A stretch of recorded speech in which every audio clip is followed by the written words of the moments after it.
Boa noite, irmãos. A paz do Senhor. Tudo bom? Estamos aqui para mais uma reflexão da palavra do Senhor. E hoje nós estaremos falando sobre interpretação bíblica. Um assunto, de muita importância para nossas vidas espirituais. Precisamos ter embasamento para fazer uma boa interpretação da Bíblia. Em teologia nós estudamos a exegese, nós estudamos a hermenêutica e nós temos algumas regras importantes para não fazer precipitadamente uma interpretação de uma passagem erroneamente. Muitos líderes evangélicos, à frente de igrejas, à frente de trabalhos, estão despreparados. Muitos líderes não têm um conhecimento suficiente para estar ensinando. E isso tem trazido muitos prejuízos para a vida de pessoas. Porque muitas vezes o líder ele toma uma palavra e ele faz por falta de conhecimento, embasamento e estudo, ele acaba fazendo uma interpretação errônea e trazendo para a igreja ou para os seus liderados uma doutrina que na verdade não está em conformidade com os preceitos da palavra de Deus. Então nós vamos estar hoje aqui em poucos momentos, em poucos minutos, está meditando sobre essa questão. Vou trazer aqui para vocês uma palavra introdutória que se encontra em 2 Timóteo, segunda carta do apóstolo Paulo a Timóteo, capítulo 3, no versículo 16. Lembrando que nós combinamos que quando você for assistir o nosso vídeo, você antes pegue a sua Bíblia, fique com ela nas mãos, para acompanhar aí a leitura conosco, tá? Então, abra aí 2 Timóteo, capítulo 3, do versículo 16, que diz assim: toda escritura divinamente inspirada é proveitosa para ensinar, para redarguir, para corrigir, para instruir em justiça. Lembre, usando a pontuação correta do versículo, o versículo diz que toda a escritura é divinamente inspirada. Não. Se fosse assim, todas as escrituras de todas as religiões da face da terra, cristãs e não cristãs, seria divinamente inspirada. Mas note que depois de toda a escritura não tem uma vírgula. Então é assim, a leitura correta é toda a escritura divinamente inspirada. Então, somente a escritura que é divinamente inspirada, tá certo? Que no caso, a palavra de Deus deixada pelos apóstolos, o Antigo Testamento e o Novo Testamento. Ela é apta a ensinar, ela é apta a redarguir, ela é apta a corrigir e ela é apta para instruir em justiça. É bem verdade que nós temos a palavra de Deus como regra de fé, não é? Ela é o norte para a nossa vida espiritual. Porém, nós temos que tomar um cuidado muito grande, porque as interpretações errôneas da palavra de Deus, como eu disse na introdução, elas trazem prejuízos horríveis para a vida do cristão. Vejamos algumas regras importantes. Primeira delas, para você fazer uma boa interpretação da palavra de Deus, você não pode excluir um texto ou isolar um texto ou 1, 2, 3 versículos ou até um capítulo do seu contexto.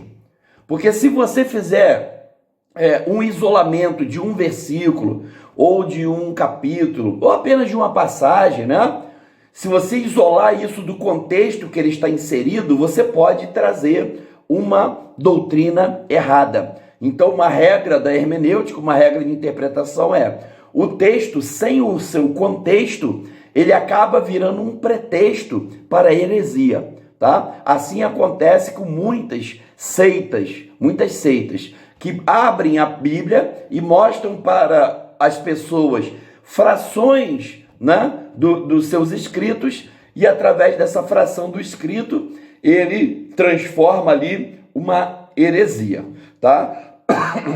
Por exemplo, Jesus ele declara que nós devemos pregar o evangelho a toda criatura. Aquele que não crê será condenado e aquele que crê será salvo, Então veja só, o que é criatura? Criatura é todo ser vivente, é toda criatura, toda coisa que tem vida na terra que foi criada por Deus. Eu pergunto, cavalo é uma criatura? É uma criatura. Não é um ser humano, não é filho de Deus, mas é uma criatura. Então vamos lá, toda criatura é aquele que não é filho de Deus. Minhoca é criatura? É criatura. Mosquito é criatura? Criatura. Percevejo é criatura? Sim. Peixe? Sim. Os homens? Também. Se eu pegar esse versículo de Jesus isoladamente, pregar o evangelho a toda criatura, se eu pegar isso isoladamente, eu vou fazer o quê? Vou pregar para o cavalo, vou pregar para o mosquito, vou pregar para o percevejo, para o peixe e assim por diante. Você está percebendo como é fácil fazer uma heresia? Mas não. Quando nós entendemos o conceito de criatura e filho de Deus, nós então percebemos o que ele está falando.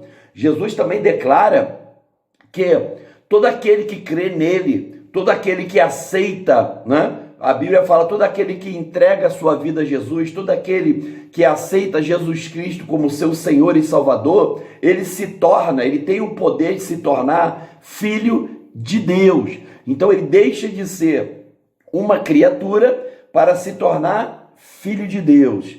Então nem todos humanos são filhos de Deus. Aquele que não tem o Espírito Santo morando em si, aquele que não aceitou a Jesus como Senhor e Salvador da sua vida, ele é uma criatura. Ele só passa a ser filho de Deus quando ele entrega a sua vida a Jesus e é novamente enxertado à videira, é novamente religado a Deus, porque Jesus disse, eu sou o caminho, eu sou a verdade, eu sou a vida, ninguém vem ao Pai senão por mim. Então, você começa a perceber que se eu isolar um capítulo, ou uma passagem, ou um versículo, eu posso fazer disso uma heresia. Vamos ver alguns textos polêmicos? Por exemplo, 1 Coríntios, capítulo 14. Vamos ler. 1 Coríntios, capítulo 14, no versículo 34.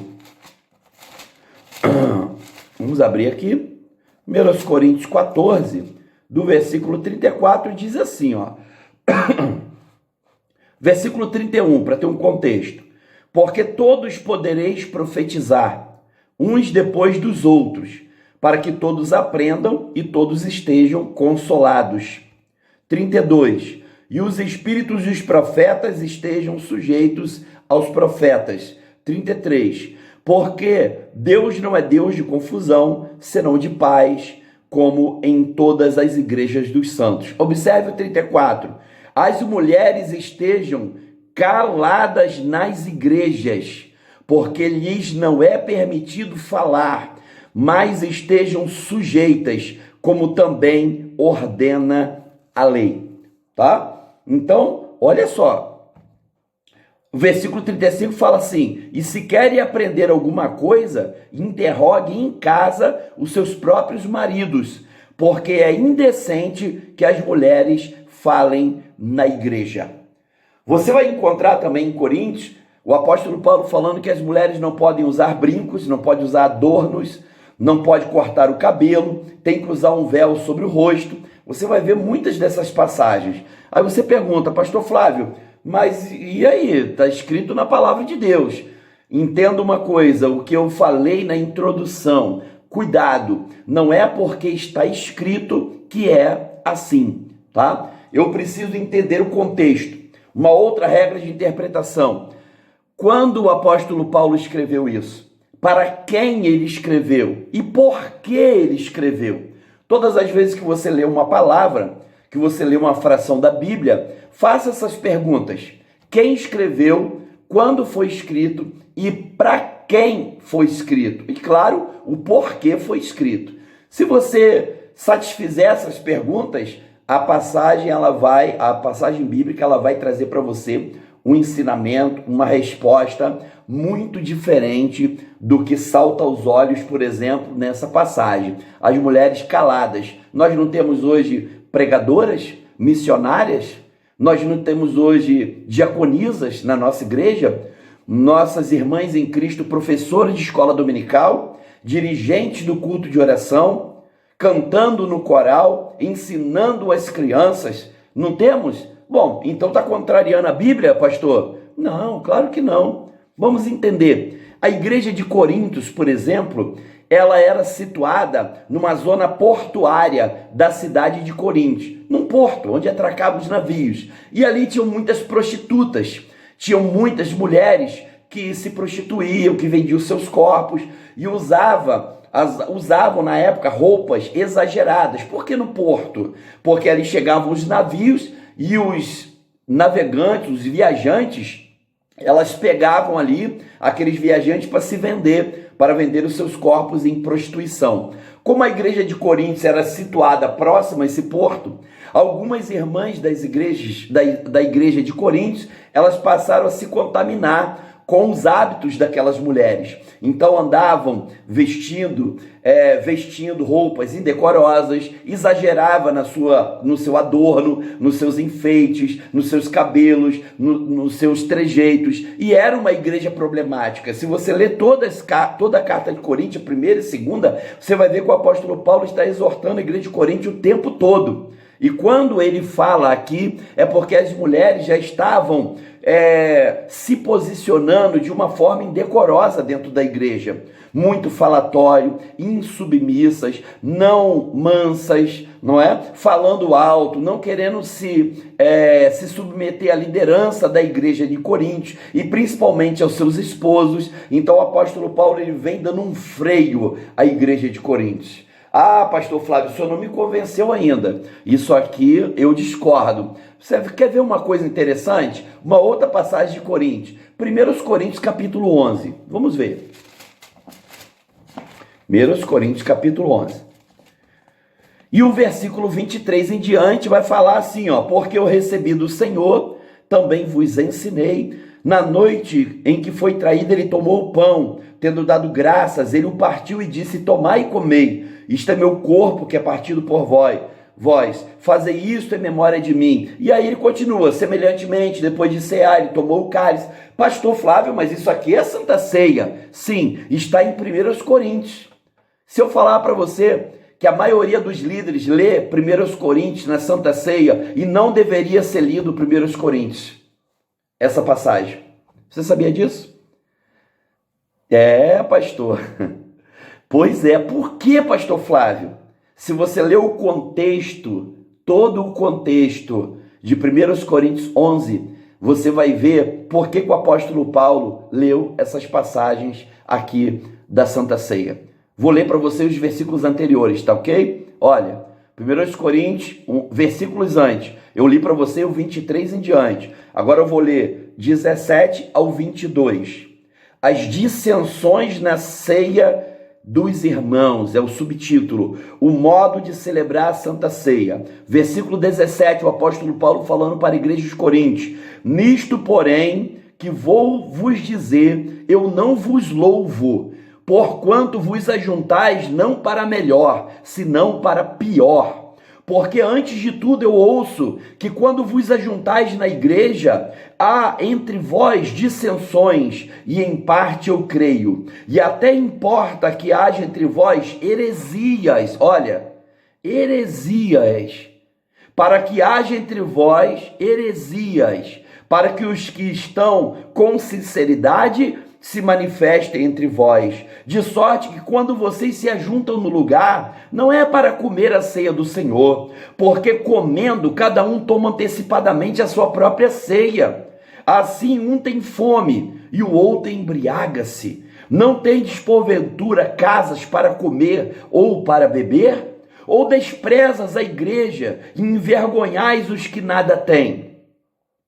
Que vos direi? Louvar-vos-ei? Não. Nisso eu não vos louvo. E aí ele começa a falar como foi a Santa Ceia. E aí ele começa o versículo 23. Porque eu recebi do Senhor, também vos ensinei. Então olha só, igreja, essa passagem da Santa Ceia aqui, em 1 Coríntios, não deveria ser lida nas Santas Ceias das nossas igrejas. Porque o apóstolo Paulo está dando uma exortação à igreja de Coríntios. Olha o que ele está falando. Quando a igreja de Coríntios se juntava para a Santa Ceia, quem tinha condições financeiras levava um leitão, levava um assado, levava um pão, e os irmãozinhos mais humildes não tinham o que levar. Chegando lá, quem levava muita coisa, comia antes de quem não tinha. Quem levava vinho, bebia tanto que se embriagava, e os outros menores, ou os outros mais pobres que não tinham o que levar, ficavam com fome. O apóstolo Paulo está dizendo: eu não vos louvo, vocês se reúnem para a desonra e não para a honra.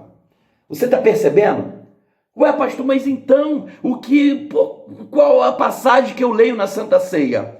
Claro, meu amigo, você, meu irmão, minha irmã, essa passagem o apóstolo Paulo está repetindo o que está escrito lá em Mateus capítulo 26.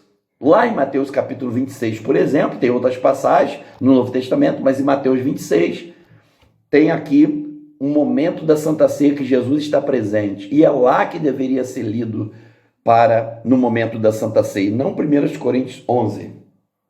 1 Coríntios 11 tem que ser lido para exortar a igreja que está desunida. Você está percebendo como 1 e 2 Coríntios, elas são cartas de exortação pura a uma igreja que estava em desonra, desregrada, estava problemática. Você percebeu? Então você chega à conclusão comigo, que não é porque está escrito que é doutrina. Nós precisamos ter um conhecimento das dispensações bíblicas, das alianças bíblicas, para saber, por exemplo, o que está em vigor na lei da lei, o que já pereceu na lei, quando acabou a aliança, a velha aliança, quando começou a nova aliança. Nós vamos trazer aí para vocês estudos sobre isso. Então, a proposta para nós aí, colocou aí Deus no nosso coração de vamos trazer uma sequência, a partir dos próximos vídeos, vamos trazer sequências para vocês do que está contido na antiga aliança, o que está contido na nova aliança, o que está valendo para mim, pastor, o que está valendo para a igreja hoje, quais são os preceitos que estão valendo na nova aliança, o que eu devo observar, o que está valendo para a igreja de Cristo hoje, na dispensação da graça, o que está valendo e o que já ficou para trás, o que pereceu na antiga lei. Nós estaremos estudando isso, tá? Então, muito cuidado com textos isolados que podem trazer um jugo para a igreja. Pode trazer, muitas vezes, um ensinamento errôneo e trazer uma carga pesada sobre uma congregação, sobre a tua vida, quando um líder ele não tem um conhecimento suficiente para estar discernindo o que é de fato lei, o que é de fato para a igreja hoje e o que não é para a igreja nos dias atuais. Para você ter uma ideia, existem textos na Bíblia que são normativos. Esses textos são para toda a eternidade, valem no Antigo Testamento e no Novo Testamento e valerá para sempre. Mas existem textos descritivos. Os textos descritivos são textos apenas para aquele momento. São textos apenas para aquele contexto. Por exemplo, nos primeiras linhas de Mateus, você vai ver quando Jesus nasce, Maria e José pegam 2 pombinhas e sacrificam no templo por causa do nascimento de Jesus. Era preceito da antiga lei, sacrifício de animais. Mas não está no Novo Testamento? Sim, mas nem tudo que está no Novo Testamento é a nova aliança. Nós vamos aprender nos próximos vídeos, tá? Fica conosco aí nos próximos vídeos. Se você não é inscrito no canal, se inscreva aí no canal, tá? Nós temos aí pouquinhos inscritos, esse canal está começando. Se inscreva, toque lá no sininho, para toda vez que nós postarmos um vídeo novo, você vai receber uma notificação, tá? Desse vídeo novo que nós traremos aí a partir da semana. Toda semana eu vou trazer, então, um estudo sobre as alianças. Nós vamos esgotar todo esse assunto, trazendo esclarecimento para você. Compartilhe esse canal com seu irmão em Cristo. Compartilhe com seu pastor. Compartilhe com seus familiares. Dê uma força para nós, para que essa palavra chegue ao máximo de pessoas possível. Fique na paz do Senhor. Deus abençoe a tua vida. Eu vou agora, antes de terminar, orar por ti. Fecha teus olhos, eu vou orar por ti e pela tua família. Senhor Jesus, eu quero te agradecer por esse momento e eu quero te pedir, Senhor, em nome de Jesus, que essa pessoa que está orando comigo agora seja abençoada por ti. Se ela estiver enferma, que ela seja curada. Se ela estiver, Senhor, possessa, se ela estiver oprimida, se ela estiver triste, com depressão, que ela venha ser liberta, que ela venha ser renovada. E se ela ainda não tem a ti como Senhor e Salvador, que nesse momento ela possa abrir o seu coração e dizer: Senhor, eu te aceito como meu Senhor e Salvador. Espírito Santo, mora na minha vida, faz a tua obra em nome de Jesus. Eu quero te pedir, Pai, abençoa as famílias, Senhor, que estão agora orando conosco. Abençoa os familiares, o casamento dessa pessoa que está orando, os filhos, os pais, os sobrinhos, toda a sua parentela, que seja alcançada pelo teu Espírito Santo. Eu oro e te agradeço em nome de Jesus. Amém. Amém, irmãos? Fique na paz do Senhor Jesus. Um abraço e até a próxima.